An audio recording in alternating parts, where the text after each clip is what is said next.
গত এক সপ্তাহ ধরে সারা দেশে বইছে তীব্র তাপপ্রবাহ। ইতিমধ্যে দেশের কোথাও কোথাও সর্বোচ্চ তাপমাত্রা রেকর্ডও করা হয়েছে। তাপমাত্রার এই পরিবর্তনের কারণে সারা দেশের হাসপাতালগুলোতে বাড়ছে রোগী, বিশেষ করে শিশু এবং বয়স্করা আক্রান্ত হচ্ছে নানা রোগে। রাজধানীর হাসপাতালগুলোর বহির্বিভাগের চিত্রই প্রমাণ করে বর্তমান পরিস্থিতি কতটা তীব্র। বেশিরভাগ রোগী আসছেন প্রায় একই ধরনের রোগের ইতিহাস নিয়ে।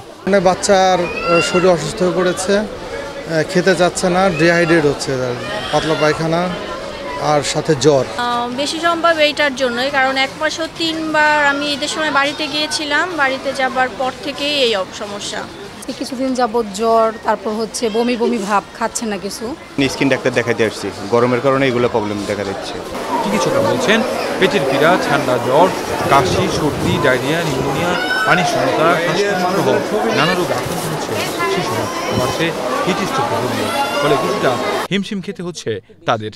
আউটডোরে পেশেন্ট বেশি অন্যান্য বছরের তুলনায়, প্লাস হলো ভর্তি রোগীর সংখ্যা বেশি। বেশিরভাগই আসতেছে ঠান্ডা, কাশি। কারণ এই গরমের মধ্যে যেটা সমস্যাটা বেশি দেখা যায় যে ঠান্ডা লেগে যায়।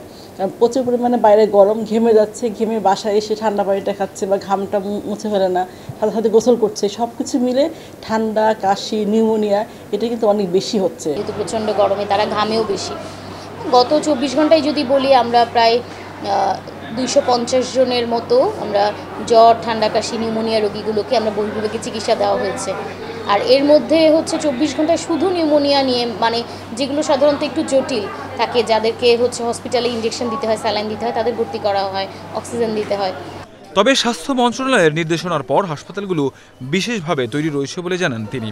ডেঙ্গু সহ সব চ্যালেঞ্জ মোকাবেলায় আগাম প্রস্তুত রয়েছে বলে জানান চিকিৎসকরা। বহির্বিভাগের চাপ প্রতি বছর এই সময়টাতে এইরকমই থাকে। আমরা 1000 প্লাস 1100 থেকে 1300 রোগী এখন দেখা হচ্ছে অন অ্যান অ্যাভারেজে।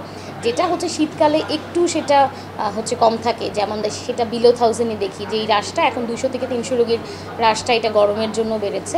সময়টা আসলে একটু ক্রুশিয়াল টাইম, যেহেতু খুব গরম প্লাস ডেঙ্গুর সম্ভাবনা আছে, সাথে কিন্তু করোনা কিন্তু এখন চলে যায়নি। এক্ষেত্রে বলবো যে যারা জনগণ আছেন তারা যদি মনে করেন তাদের একটু ঠান্ডা অনুভূত হচ্ছে অথবা কাশি হচ্ছে, দেরি করবেন না, তাৎক্ষণিক চিকিৎসকের পরামর্শ নেবেন। কাউসার আহমেদ, এশিয়ান টেলিভিশন, ঢাকা।